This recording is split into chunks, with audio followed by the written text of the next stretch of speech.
नाज़रीन ताकि ॿुधाईंदा हलूं त ॼामशूरो सिंध यूनिवर्सिटी जे centre of excellence in analytical chemistry में ايمپلائيز آفيسرس ايڪشن ڪميٽي जे مسئلن جو حل لاءِ 20 ڏينهن بہ احتجاج جاري. سينٽر ۾ احتجاجي جلوس کڻڻ کان پوءِ مين گيٽ اگيان ڌرڻو هڻي ملازمن آفيسرن هٿن ۾ پلي ڪارڊ کڻي سخت نعري بازي ڪندي مظاھرو ڪرڻ بعد ڌرڻو هنيو ويو. ان موقعي تي احتجاج ڪندڙ ملازمن غلام، اکبر، برفت، شبیر سيال، شاهد سيال، جاويد قريشي، سلطان عبدالباري، عرفان مسيح ۽ ٻين صحافين سان ڳالهائيندي چيو ته 20 ڏينهن گذرڻ کان پوءِ به مسئلا حل نه ٿيا آهن. NMR اسڪينڊل جي به کا جاچ نه ٿي آهي. نئين 17 سالن تائين هفتي ۾ 3 ڏينهن ڊيوٽي ۽ 4 ڏينهن تي موڪل ڪندڙ ڪرپٽ ڊائريڪٽر طفيل احمد شيرازي کان 17 سالن تائين اڌ پگهار مفت ۾ کڻڻ جي تحقيقات نه ٿي سگهي آهي ۽ نه ئي NMR هلائڻ جي شرط تي ورتل 10 ايڊوانس انڪريمينٽس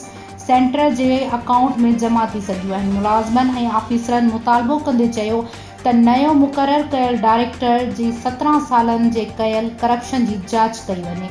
جائز مسئلا ڪچن ملازمن کي پڪو ڪيو وڃي. ميڊيڪل ۽ بينيول لون بحال ڪيو وڃي. ليو انڪيشمينٽ پراپرٽي قانون تحت ڏني وڃي.